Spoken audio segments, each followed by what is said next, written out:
فسوى والذي قدر فهدى والذي أخرج المرعى فجعله غثاء أحوى سنقرئك فلا تنسى إلا ما شاء الله إنه يعلم الجهر وما يخفى ونيسرك لليسرى فذكر إن نفعت الذكرى سيذكر من يخشى. السلام عليكم ورحمة الله وبركاته. கண்ணியத்திற்குரிய எல்லாம் வல்ல அல்லாஹ் ஜல்ல ஷானஹு தஆலாவின் நல்லடியார்களே, வருகிற 4ஆம் தேதியன்று முஸ்லீம்கள் நடத்துகின்ற சிறை நிரப்பும் போராட்டத்தின் அவசியத்தை தெளிவாக விளங்கிக் கொள்ள வேண்டும் என்பதற்காக இந்த நிகழ்ச்சி ஏற்பாடு செய்யப்பட்டிருக்கின்றது. இந்த நிகழ்ச்சியிலே எத்தனை காலம்தான் ஏமாற்றுவார் என்ற தலைப்பு எனக்கு தந்திருக்கிறார்கள். கடந்த 50 வருட 60 வருட இந்தியா வரலாறை நீங்கள் எடுத்துக்கொண்டால் இந்த நாட்டில் இருக்கிற எல்லா அரசியல்வாதிகளுமே நம்மை தொடர்ந்து பல விஷயங்களில் ஏமாற்றிக் கொண்டே வருகிறார்கள் என்பதை அனுபவபூர்வமாகவே நாம் உணர்ந்திருக்கிறோம். யாருமே தங்களுடைய பேச்சிலே தங்களுடைய வாக்குறுதியிலே உண்மையாளர்களாக நடந்து கொள்ளவில்லை என்பதை தெள்ளத் தெளிவாக பல சந்தர்ப்பங்களிலே நிரூபித்திருக்கிறார்கள். ஏனென்று சொன்னால், அரசியல்வாதிகளை பொறுத்தவரை அவர்கள் எந்த கட்சியை சேர்ந்தவர்களாக இருந்தாலும் இந்த நாட்டிலே அரசியல் ஆதாயம் பெற வேண்டும் என்பதற்காக அதை கருத்திலே கொண்டுதான் எந்த ஒரு முடிவையும் எடுப்பார்கள். அவர்கள் நம்மை ஏமாற்றுகிறார்கள் என்று சொன்னால் ஏமாற்ற வேண்டும் என்பதற்காக ஏமாற்றுவது இல்லை. ஏமாற்றினாலும் நமக்கு இவர்கள் வாக்களிப்பார்கள் என்று அவர்கள் நம்புகிறார்கள். நாம் அப்படி நடக்கிறோம். இந்த ஒரு பலவீனத்தை பயன்படுத்திக் கொண்டுதான் கடந்த காலங்களில் இருந்து இன்று வரை தொடர்ச்சியாக நம்மை ஏமாற்றிக் கொண்டிருக்கிறார்கள். எப்போதெல்லாம் நம்ம விழித்துக் கொள்கிறோமோ, சுதாரித்துக் கொள்கிறோமோ, அவர்களுடைய பொய்யான வாக்குறுதிகளை நம்பாமல் தெளிவாக விழிப்புணர்வோடு இருக்கிறோமோ, அப்போதெல்லாம் நம்மை அவர்கள் ஏமாற்ற முடிவது இல்லை. இதை நீங்கள் பல்வேறு நிகழ்ச்சிகள் வாயிலாக தெரிந்து கொள்ளலாம். இந்தியாவிலே பாரதிய ஜனதா சங் பரிவார கும்பலை தவிர எல்லா கட்சிகளுமே மதச்சார்பின்மையை பேசக்கூடியவர்களாக இருக்கிறார்கள். எல்லா மதத்திற்கு நாங்கள் பொதுவானவர்கள், அனைவருடைய நலனையும் நாடக்கூடியவர்கள், மதத்தின் அடிப்படையிலே பாரபட்சம் காட்ட மாட்டோம், இந்த சங் பரிவார கும்பலை நாங்கள் ஆதரிக்க மாட்டோம் என்பதைத்தான் எல்லா கட்சிகளுமே தங்களுடைய கொள்கையாக உலகத்திற்கு சொல்கிறார்கள், நாட்டிற்கு சொல்கிறார்கள், நமக்கும் சொல்கிறார்கள். நம்ம நம்புறோம். ஆனால் இந்த சங் பரிவார கும்பலோடு அவர்கள் எந்தெந்த கட்டங்களிலே தடம் மாறி உறவு வைத்திருந்தார்கள் என்று எடுத்து பார்த்தால் அதுல ஒருத்தர் கூட மிஞ்ச மாட்டார். அவர்கள் தான் சொல்கிறார்கள் சங் பரிவாரம் நச்சவரம், நச்சு பாம்புகள், அவர்கள் நாட்டை பிடித்த பீடை, அவர்கள் இந்த நாட்டிலே இருக்க தகாதவர்கள் என்றெல்லாம் சொல்லக்கூடிய கடந்த காலங்களிலே சொல்லி வந்த அரசியல் கட்சிகள் ஒவ்வொரு காலகட்டத்திலும் அந்த சங் பரிவாரோடு உறவு வைத்திருக்கிறார்கள். இது யாருக்காவது மறுக்க முடியுமா? காங்கிரஸை தவிர. ஏன் காங்கிரஸ் உறவு வைக்கல? அவங்க தான் போட்டியில பெரிய கட்சியா நிக்கிறாங்க. அவங்களுக்கும் பிஜேபிக்கும் தான் விவகாரமே. இந்த ஒரு காரணத்தினால் காங்கிரஸ் அங்க சேர முடியலையே தவிர மற்ற எல்லா கட்சிகளும் இந்த பாஜகவை அங்கீகரிப்பதில், பாஜகவுடைய தாய் சபையாக இருந்த ஜனசங்கத்தை அங்கீகரிப்பதில், இந்து மகாசபை அங்கீகரிப்பதில் அவர்கள் எல்லாம் ஒவ்வொரு காலகட்டத்திலே உறுதுணையாக நின்றார்களா இல்லையா? அப்ப நீங்கள் பேசிய மதச்சார்பின்மை என்னவானது? முஸ்லிம் வாக்குகள் வேண்டும் என்பதற்காக நீங்கள் போட்ட வேஷம் என்னவானது? தமிழ்நாட்டினுடைய முதல்வராக இருக்கிற கலைஞர் அவர்கள் இந்த பாஜக கூடாரத்தை பற்றி எப்படியெல்லாம் விமர்சனம் செய்தார்? சங் பரிவாரத்தை பற்றி எப்படியெல்லாம் பேசினார்? சங் பரிவாரத்துக்கு எதிராக எத்தகைய கடுமையான விமர்சனங்களை எல்லாம் செய்து வந்தார்? அந்த கலைஞர் அவர்களே பாஜகவோடு போய் சேரவில்லையா? பாஜகவுடைய ஆட்சியை ஆதரிக்கவில்லையா? அந்த பாஜகவை முட்டுக் கொடுக்கவில்லையா? அப்ப நீங்க பேசின மதச்சார்பின்மை என்ன ஆச்சு? பொய், ஏமாத்துறீங்க. ஒவ்வொரு கட்டத்திலும் என்ன செய்வாங்க? பாபர் மசூதி இடிப்புக்கு முன்பு, பாபர் மசூதி இடிப்புக்கு பின்பு என்று பிரிக்க வேண்டும். ஏன் பிஜேபியோட கூட்டணி வைக்கிறேன்னு கேட்டா புதுசா ஒரு தத்துவத்தை கண்டுபிடிச்சு சொன்னாரு. அது பாபர் மசூதி இடிக்கிறதுக்கு முந்தி வேற பிந்தி வேற அப்படின்ற ஒரு தத்துவத்தை சொல்லி அதை நியாயப்படுத்தி கொண்டு போனார். அப்புறம் என்ன பண்ணாரு? ஆட்சி ஆதரிக்கிறது வேற, கட்சி ஆதரிக்கிறது வேற. நாங்க பாஜக ஆட்சியை தான் ஆதரிக்கிறோமே தவிர பாஜக கட்சியை ஆதரிக்கிறோம். இது மாதிரி சில டயலாக் வச்சிருக்கிறார். இந்த மாதிரி சில டயலாக்குகளை சொல்லி கலைஞர் அவர்கள் பாஜகவோடு கூட்டணி சேர்ந்தாரு. அதுல இருந்து உங்களுக்கு தெரிகிற செய்தி என்ன? உங்களை பற்றி அவருக்கு கவலை இல்லை. 40 ஆண்டுகள் அந்த கட்சியினுடைய வாக்கு வங்கிகளாக நீங்கள் செயல்பட்டால் கூட அதை பற்றி அவருக்கு அக்கறை இல்லை.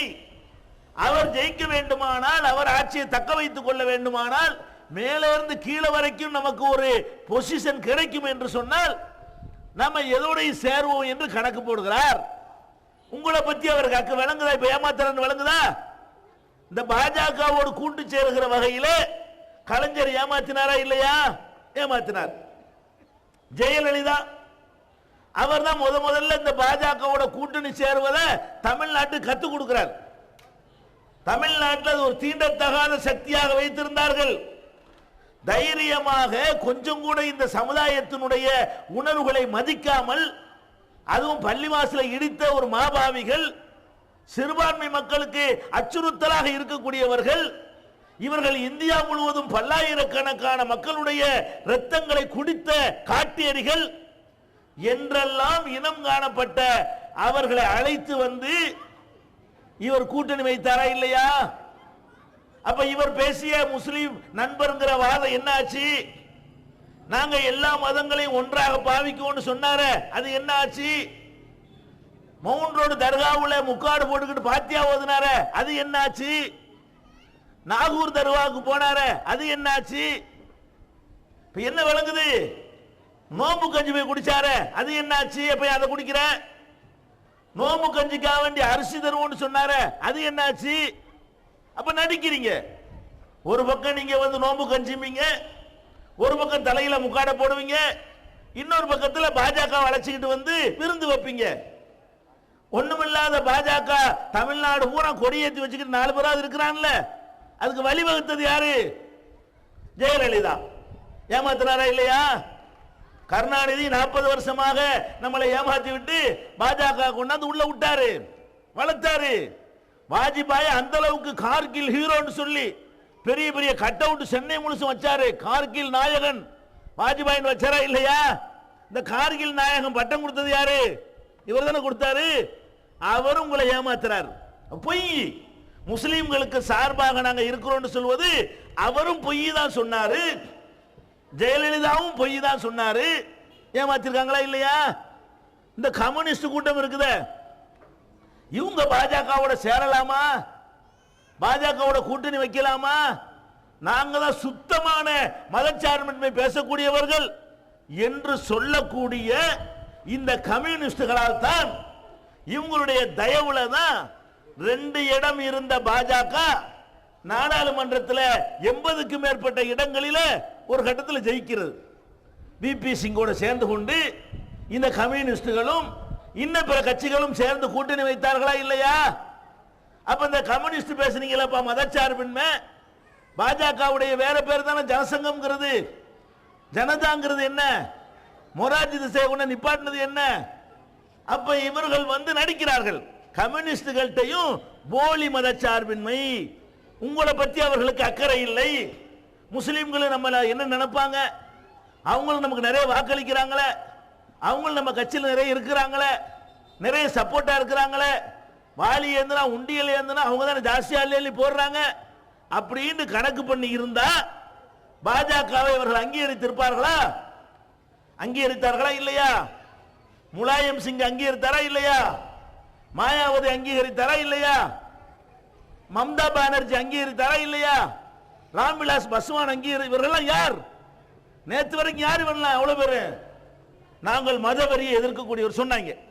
அவ்வளவு பேரும் சொன்னா நாங்க மதவரியை எதிர்க்கிறோம், மதவாத சக்திகளை எதிர்த்து போராடுவோம். அவன் அங்க காலு ஒன்ற நேரம் வரும் பொழுது கூட்டு சேர்ந்து கொண்டார்களா இல்லையா?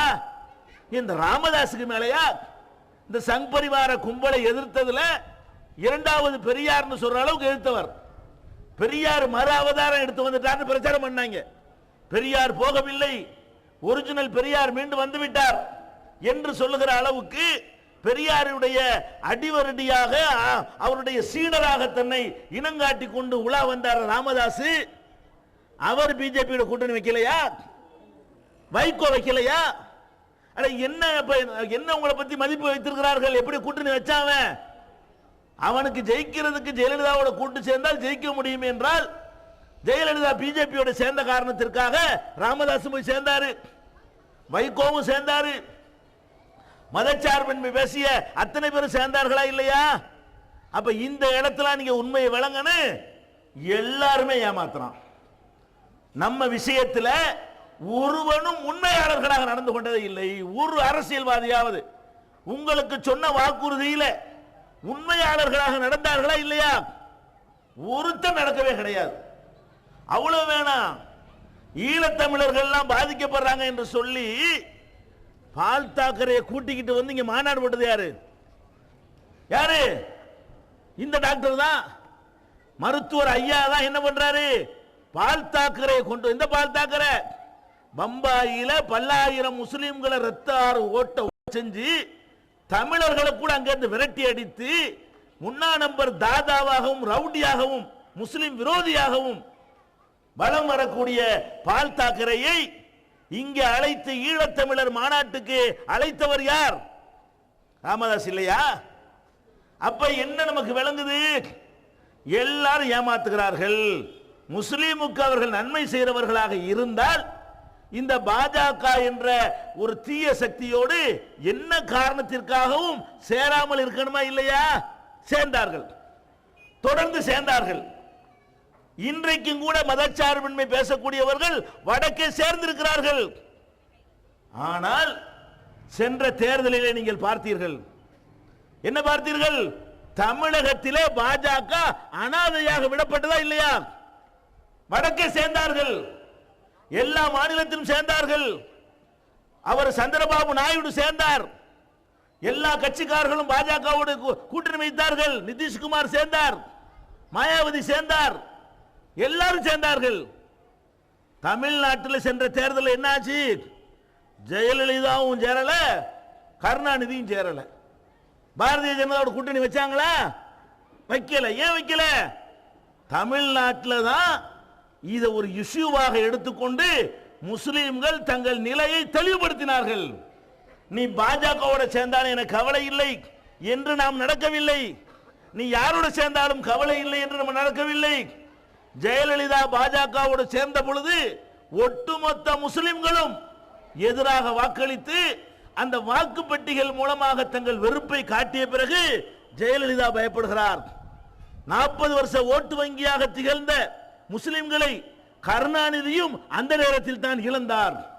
பாஜகவோடு கூட்டணி சேர்ந்த காரணத்தினால் கருணாநிதி தான் காவல் என்று நினைத்திருந்தவர்கள் எல்லாம் மாறி ஓட்டு போட்டார்களா இல்லையா?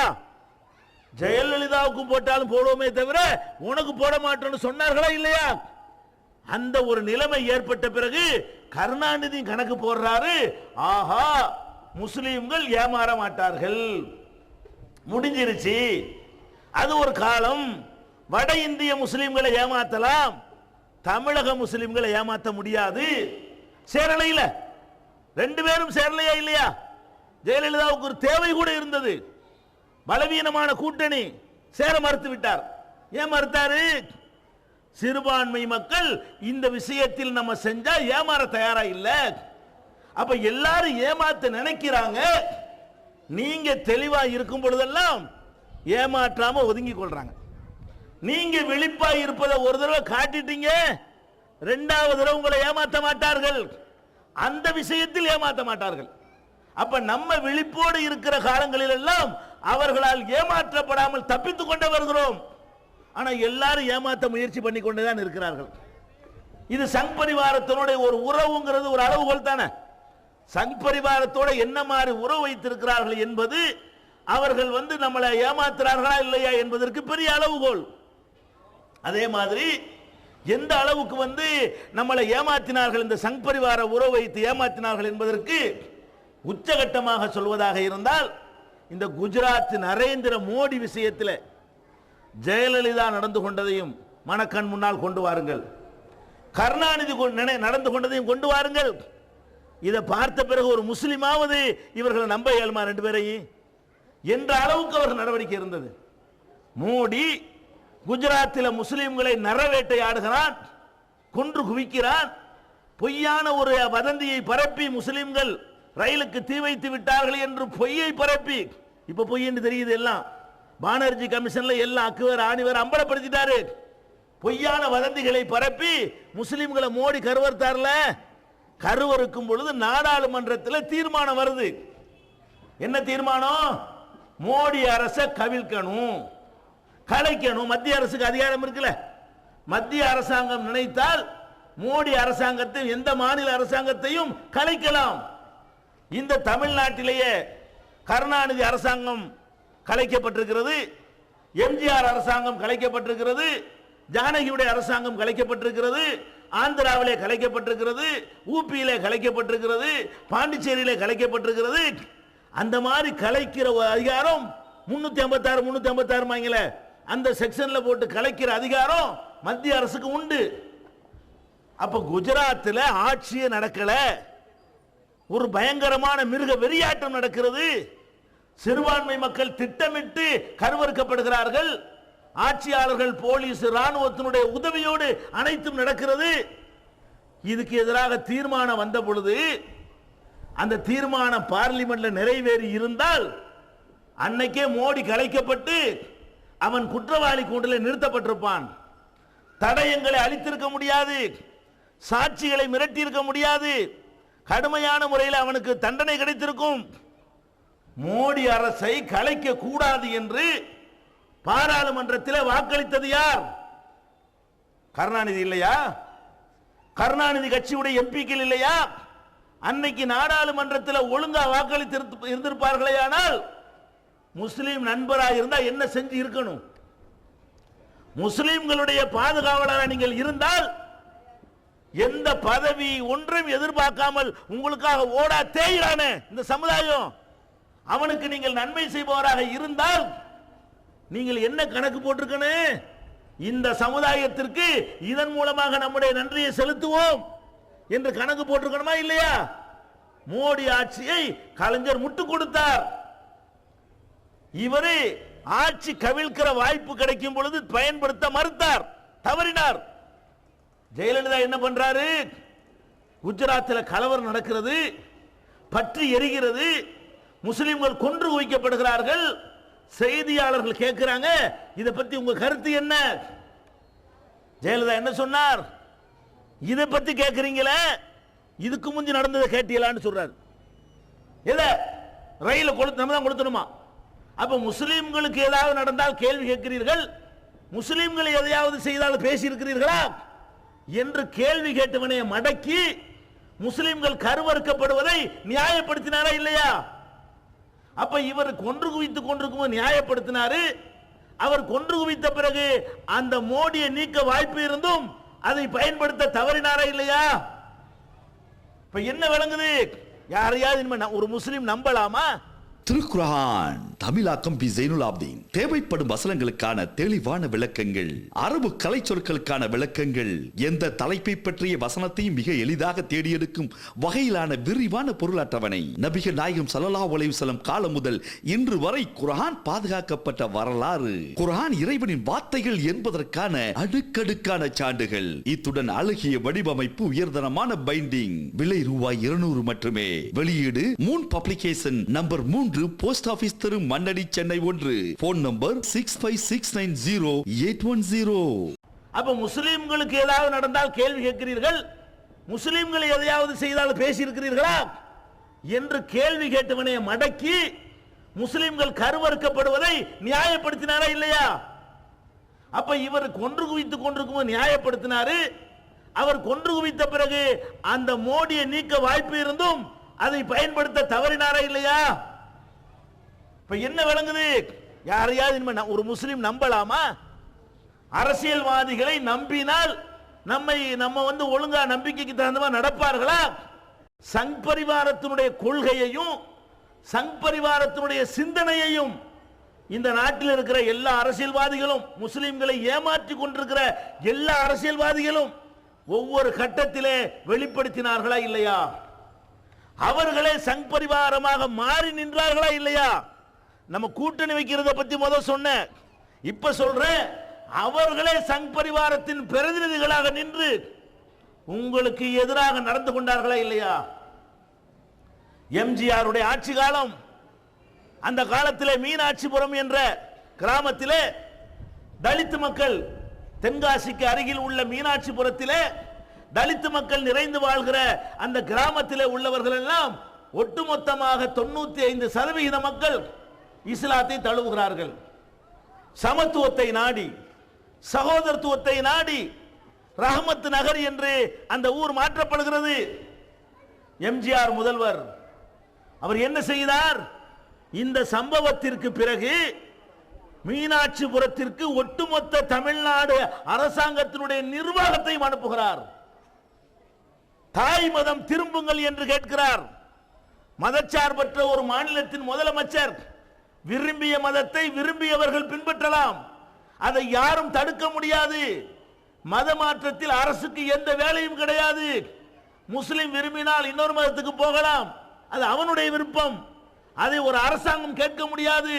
இந்து கிறிஸ்துவாகலாம், கிறிஸ்து முஸ்லிம் ஆகலாம், மதமே வேண்டாம் என்று போகலாம். அப்படிப்பட்ட ஒரு நாட்டிலே, அப்படிப்பட்ட ஒரு அரசியல் சாசனத்தை கொண்டிருக்கக்கூடிய ஒரு நாட்டிலே எம்ஜிஆர் என்ன செஞ்சாரு? மீனாட்சிபுரத்திற்கு போய் தையல் மிஷின் வேண்டுமா, கறவை மாடுகள் வேண்டுமா, தாய் மதம் திரும்புங்கள் என்று சொன்னாரா இல்லையா? தாய் மதம் திரும்புங்கள் என்று மாத்திரம் சொல்லவில்லை. அவரெல்லாம் என்ன, ஒட்டுமொத்த முஸ்லிம் தாய்மார்களுடைய ஹீரோவாக திகழ்ந்தார். ஒரு காலத்தில் முஸ்லிம்கள் எம்ஜிஆருக்கு பின்னாடி கூட்டம் கூட்டமாக ஓடுவார்கள். அதிகமான ரசிகர்கள் அவருக்கு முஸ்லிம்களில் இருந்தார்கள். முஸ்லிம் ஓட்டுகளை பற்றி ஜெயித்தார். எந்த அளவுக்கு என்றால், வெட்கி வேதனையோடு தலை குனிந்து சொல்ல வேண்டிய ஒரு செய்தி, காரைக்காலிலே பேசி சோடாவை குடித்து விட்டு அதை வைக்கிறார். அங்கே இருந்த முஸ்லிம்கள் போட்டி போட்டுக்கொண்டு எடுத்து ஆளுக்கு கொஞ்சம் அதை குடிப்பதில் பாக்கியம் என்று கருதினார்கள். இப்படியெல்லாம் உனக்கு முஸ்லிம் நம்புனானே, அவனுக்கு கொடுத்த பரிசு என்ன? அப்பதான் சொல்றாரு, இந்த மீனாட்சிபுரம் மத மாற்றத்திற்கு அரபு நாடுகளிலிருந்து கோடி கோடியாக பணம் வந்தது. யார் சொன்னாரு? எம்ஜிஆர் சொன்ன ஞாபகம் இருக்கா உங்களுக்கெல்லாம்? கோடி கோடியாக அரபு நாட்டு பணத்தை கொடுத்து இவர்கள் மத மாற்றம் செய்து விட்டார்கள். பணத்துக்கா வந்தான்? இன்னைக்கு வரைக்கும் அந்த மீனாட்சிபுரத்தில் போய் பார்த்தா அவன் அதே நிலையில் இருக்கிறான், சமத்துவமா இருக்கிறான், சகோதரத்துவமா இருக்கிறான். பணத்துக்கு வரவே இல்லை. பணத்தை கொண்டு ஒரு மனுஷனை வாங்க முடியாது. அது இஸ்லாம் நம்மை அனுமதிக்கவும் இல்லை, நம்ம அப்படி செய்யவும் இல்லை. தெரிந்து கொண்டே அந்த மக்கள் இஸ்லாத்தை ஏற்றுக்கொண்டதை எம்ஜிஆர் கொச்சப்படுத்தினார்ல, கொச்சப்படுத்தி விட்டு அப்புறம் என்ன பள்ளிவாசல்ல போய் ஓட்டு கேட்கிற நீ?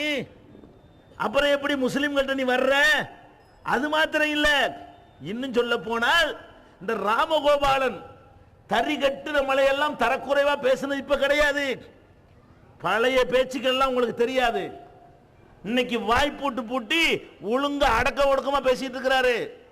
அரசியல் ரீதியாக பேசுகிறார். அன்னைக்கு எப்படி பேச்சு? ரொம்ப கீழ்த்தரமா நபிகள் நாயகத்தை திட்டுவது அதுக்கெல்லாம் இப்ப கிடையாது. ஏன்? எப்பவெல்லாம் நீங்க முழிச்சுக்கிட்டு இருந்தீங்களா அப்பதான் அது அடங்குது. அப்ப கீழ்த்தரமான வார்த்தைகளால் நபிகள் நாயகத்தை அவங்களுடைய மனைவிமார்களை எல்லாம் மேடை போட்டு பேசுறாரு. இதுக்கு நீங்க ஒரு தடை விதிக்க மாட்டீங்களா?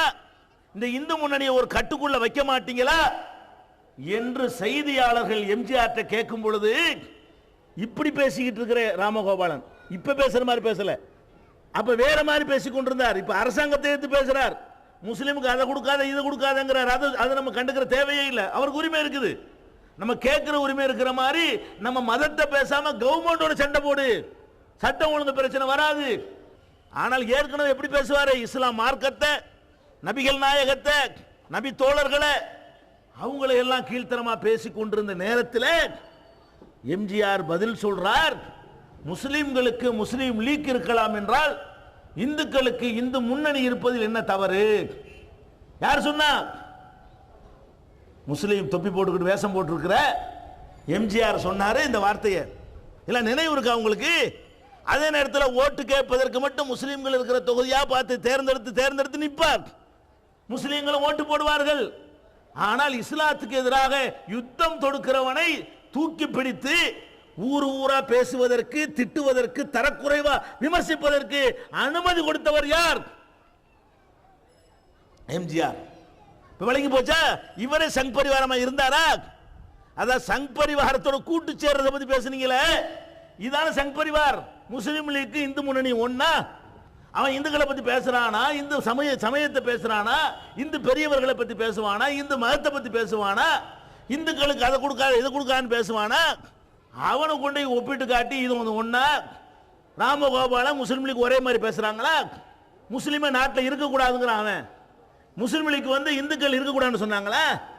பள்ளிவாசலம் இடிக்கணுங்கிறான் அவன். முஸ்லீம் லீக் கோயில் இடிக்கணும்னு சொன்னிச்சா? பொய்யான ஒரு விஷயத்தை சொல்லி கம்பேர் பண்ணவர் யாரு? எம்ஜிஆர். அப்ப இது எம்ஜிஆர் தான் பண்ணான்ட்டோமா? ஜெயலலிதா என்ன பண்ணாரு? கருணாநிதி என்ன பண்ணாருங்கிற இதையே பண்ணினார். எம்ஜிஆர் செஞ்ச அந்த வேலையை தான் கருணாநிதியும் செய்தார், ஜெயலலிதா செய்தார். விருதுநகருக்கு பக்கத்திலே சின்ன செட்டிக்குறிச்சியில் உள்ள மக்கள் இஸ்லாத்தை ஏற்றுக்கொண்ட பொழுது, இந்த காஞ்சிபுரத்திலே கூத்தரம்பாக்கத்திலே அந்த கிராம மக்கள் இஸ்லாத்தை ஏற்றுக்கொள்வதாக அறிவித்த பொழுது ஜெயலலிதா ஆட்சியில் அதிகாரிகளும் கருணாநிதி ஆட்சியில் உள்ள அதிகாரிகளும் என்ன செய்தார்கள்? அங்க முகாமிடவில்லையா? 1 லட்சம் ரூபாய் கடன் தரணும் அறிவிக்கலையா? தாய் மதம் திரும்புங்கள் என்று கேட்கவில்லையா? அந்த மக்களை மிரட்டவில்லையா? அவர்கள் விரும்பிய மதத்துக்கு போனால் அரசாங்கத்துக்கு என்ன வேலை? முஸ்லிமா மாறினாண்டவன எம்ஜிஆருக்கு கொதிச்ச மாதிரி தானே கருணாநிதிக்கும் கொதிச்சது, ஜெயலலிதாவுக்கு கொதிச்சது. இதுல யாரை நீங்க வேறுபடுத்தி பார்க்க போறீங்க? எல்லாம் ஒரே மாதிரி தானங்க. அப்ப இந்த மாதிரியான ஒரு சூழ்நிலையெல்லாம் பார்க்கும் பொழுது இவர்களே சங் பரிவாரமாக மாறி நின்றார்கள். சங் பரிவார நரேந்திர மோடி ஆட்சி செய்தால் என்ன நடக்கிறது நீங்கள் பேசிக் கொண்டிருக்கிறீர்களோ அதெல்லாம் ஜெயலலிதா ஆட்சியில் இங்க நடந்ததா இல்லையா? அதெல்லாம் கருணாநிதி ஆட்சியில் நடந்ததா இல்லையா? ஏமாத்திரம் சொல்றமே, ஜெயலலிதாவுடைய ஆட்சியில கொஞ்சம் நினைவு பார்க்க வேண்டும். 95க்கு முன்னாடி நீங்கள் போக வேண்டும். ஜெயலலிதாவுடைய ஆட்சியில் என்னவெல்லாம் நடந்தது என்பதை மனக்கண் முன்னால் கொண்டு வந்து பாருங்கள். எப்படி நம்மை நடத்தினார்கள்? ஓட்டுக்கு மட்டும் நம்ம எப்படி நம்மை நடத்தினார்கள்? ஒரு யுத்தம் அறிவித்தது போல முஸ்லிம் சமுதாயத்துக்கு எதிராக அடக்குமுறைகளை ஏவிட்டார்களா இல்லையா? எப்படி எல்லாம் அடக்குமுறை? ஜெயலலிதாவுடைய ஆட்சியில சின்ன ஒன்றுமில்லாத அற்பத்திலும் அற்பமான ஒரு காரியத்திற்கெல்லாம் முஸ்லிம்கள் மீது காட்டு தர்பாரை அவர் ஏவி விட்டாரா இல்லையா? 1993 பாபர் மசூதி இடித்ததற்கு மறு வருடம் அவர்கள் தங்களுடைய எதிர்ப்பை சில முஸ்லிம்கள் தெரிவிக்கிறார்கள். கோயமுத்தூரிலே எதிர்ப்பை தெரிவிக்கும் பொழுது பேருந்துகள் மீது கல் வீசினார்கள். தப்பு. கல் வீசுவதற்கு என்ன ஈபி கோவில இருக்கிறதோ, இந்தியன் பினல் கோடுல என்ன குற்றவியல் சட்டத்தில் என்ன செக்ஷன் இருக்கிறதோ அதுல அவர்களை பிடி, கைது பண்ணு, அதன்படி நீதிமன்றத்தில் நிறுத்தி, அதுக்கு என்ன தண்டனை உண்டோ அதை வாங்கி கொடு, அது சரி. ஜெயலலிதா என்ன பண்ணார் தெரியுமா? இந்த கல்லு எரிஞ்சதுக்காக வேண்டி தடாங்கிற ஒரு கொடும் சட்டத்தை பிரயோகம் பண்ணி பல வருடங்கள் கேள்வி கணக்கு இல்லாமல் அவர்களை உள்ள வைத்தாரா இல்லையா? இப்ப உள்ள இருக்கிறதுக்கு விஷயம் வேற. 93ல கொண்டே உள்ள வச்சாங்களே, அவர்கள் யார்? 93ல உள்ள வைக்கும்போது அவன் தீவிரவாதியா? 93ல உள்ள வைக்கும்போது அவன் பயங்கரவாதியா? அவன் செஞ்ச ஒரே தப்பு என்ன? அடை பேருந்துல கல்லு வீசுறது நாங்கள் ஆதரிக்கல. பேருந்துல கல்லு வீசின அத்தனை பேருக்கு இப்படித்தான் நடவடிக்கை எடுத்தியா? பேருந்துல கல்லு வீசினா இப்ப தருமபுரியில பஸ்ஸையே கொளுத்துனீங்களப்பா, அதையா பண்ணிவிட்டான்? உசுரோடைய ஆட்களை கொளுத்தி விட்டான். பேருந்துலான கல்லு வீசினா நஷ்டஈடு கூட கேளு, அதுக்குரிய செக்ஷன்ல தண்டனை கொடு. அதுக்கு 7 வருஷமா? விசாரணை இல்லாம 7 வருஷமா? ஜாமீன் இல்லாம 7 வருஷமா? அப்பதான் உள்ள இருந்து வேற மாதிரி தயாராகி வர்றான் அவன். உள்ள போனது கல்லு எரிஞ்சதுக்கு தான். கல்லு எரிஞ்சதுக்கு உள்ளே போனதற்காக இதுக்கு 7 வருஷம் சொன்னா அவன் மனசுல பிளான் பண்ணிட்டான். சும்மா 7 வருஷம் இருந்ததுக்கு என்ன செஞ்சுட்டு வந்து 7 வருஷம் இருப்போம். வருமா வராதா? ஒண்ணும் இல்லாம 7 வருஷம் இருக்கிறதுக்கு பதிலா 7 வருஷத்துக்கு உரிய வேலையை செஞ்சுட்டு இருப்போமே நினைச்சான்ல அவன். அப்ப இந்த நினைப்ப உண்டா? இது யாருடைய ஆட்சி? நரேந்திர மோடி இருந்தால் என்ன செய்வார்? அதுதான் ஜெயலலிதா செஞ்சார். புரியுதா உங்களுக்கு?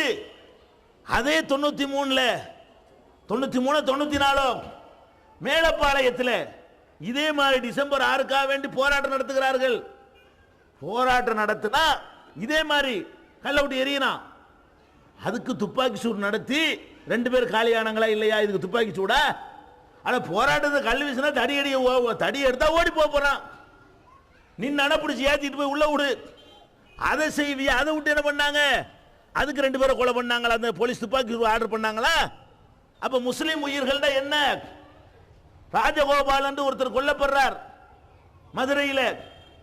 அதே மாதிரி திண்டுக்கல்ல இமாம் பள்ளிவாச பஸ் ஸ்டாண்டு பள்ளியில் இருக்கிற இமாம் காசிம், மௌலவி காசிம் கொல்லப்படுகிறார். காசிமை ஒரே நேரத்தில் 2ம் நடக்கிறது. மௌலவி காசிமை கொலை செய்தவர்கள் சாதாரண 302 செக்ஷன்ல கைது செய்யப்படுகிறார்கள். ராஜகோபாலனை கொலை செய்தவர்கள் என்ற பெயரில் தடாவில் கைது செய்யப்படுகிறார்கள். தடாண்டா என்ன? கைது ஒரு கொலை குற்றத்தில் ஒருத்தன் கைது செய்யப்பட்டால் கூட 90 நாள்ல அவனை ஜாமீன்ல விட்டுருவாங்க. அதுக்கப்புறம் வழக்கு நடக்கும். 15 நாளைக்கு ஒரு கோர்ட்டுக்கு போவான், வருவான், சுதந்திரமா இருப்பான். ஒரு 90 நாள் தான் உள்ள அதிகபட்சமா இருப்பான். ஆரம்பத்தில் தீர்ப்பு அளிக்கும் பொழுதுதான் மறுபடியும் ஜெயிலுக்கு போவான். இது சாதாரணமான வழக்கு. செக்ஷன்ல வழக்கு பதிவு செய்தால் இப்படித்தான் நடக்குது. அடே, அவர் ஒரு மதகுரு, பள்ளிவாசலுடைய மதகுரு, இமாமை பள்ளிவாசலுடைய மதகுருவை சுபுஹ் தொழுகையை தொழுது விட்டு வெளியே வரும் பொழுது கொள்கிறார்கள். எந்த முன்பகையும் இல்லை. முஸ்லிம் மதகுரு என்பதற்காகவே கொள்கிறார்கள்.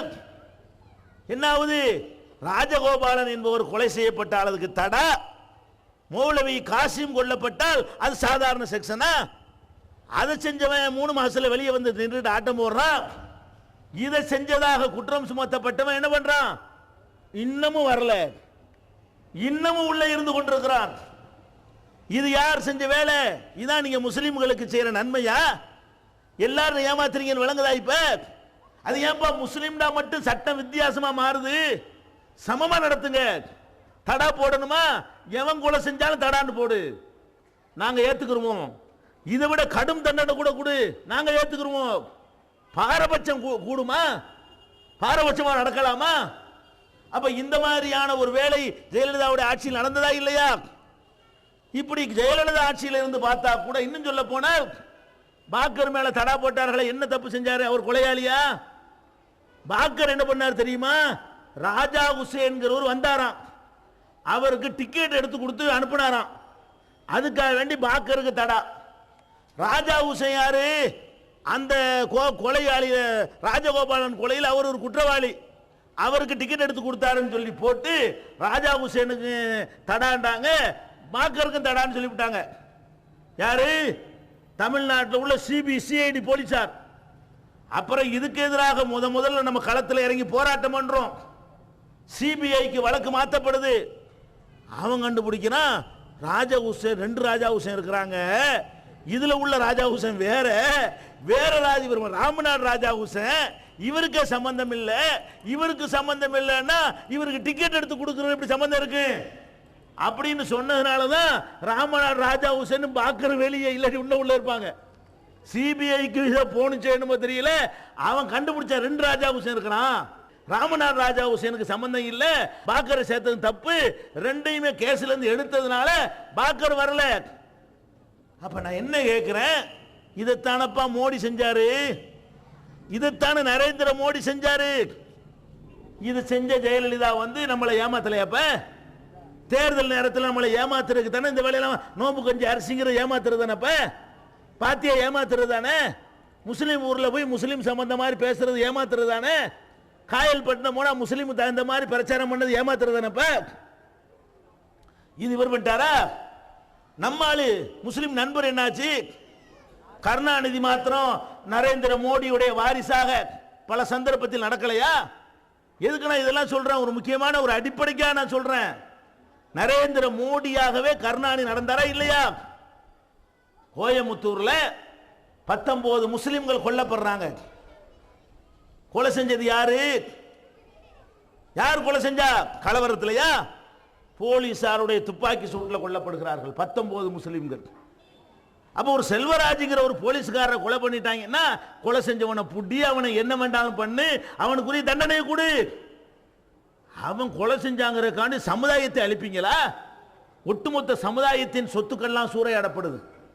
போலீஸ் பாதுகாப்போட 5000 கோடி ரூபாய் மதிப்புள்ள முஸ்லிம்களுடைய கடைகள், சொத்துக்கள் சூறையாடப்படுகிறது. போலீசார் துணையாக நின்றார்கள், பாதுகாப்பா நின்றார்கள். அவன் கொளுத்த வரும் பொழுது பாதுகாப்பு, இவன் பதிலடிக்கு போனா துப்பாக்கி சூடு. இந்த மாதிரி தானே 19 பேர் கொல்லப்பட்டார்கள்.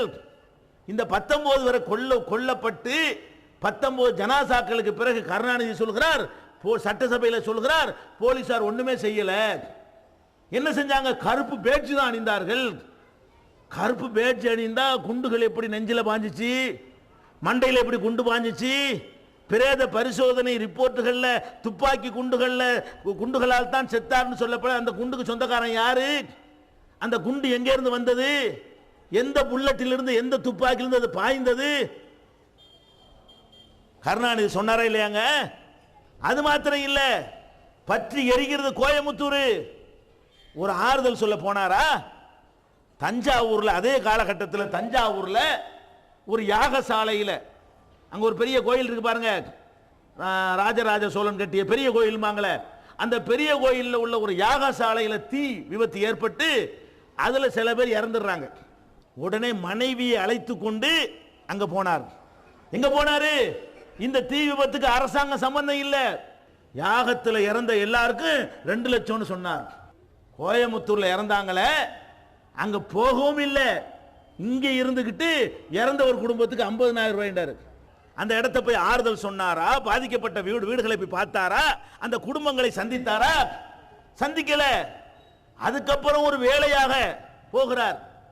கோயமுத்தூர்ல போய் சூலூர் விமான நிலையத்தில் இறங்குறார். இறங்கி ஏதோ சினிமா சம்பந்தப்பட்ட ஒரு நிகழ்ச்சிக்காக போகிறார். அப்ப போலூர் விமான நிலையத்தில் இறங்கி பக்கத்தில் கோயமுத்தூர் ஜமாத் தலைவர்கள் எல்லாம் போய் சந்தித்து வாங்கன்னு கூப்பிடுறாங்க. மாட்டேன்ட்டாரு. சூலூர்ல இறங்கி, சூலூர்னா என்ன, திருவள்ளிக்கேணில இறங்கி மண்ணடிக்கு வர்ற மாதிரி அவ்வளவு கிட்ட போனவர் அந்த மக்களை பார்க்கறதுக்கு போகல, தஞ்சாவூருக்கு ஓடினார். இவர் யாராக நடந்தார்? உனக்கு நண்பன நடந்தாரா?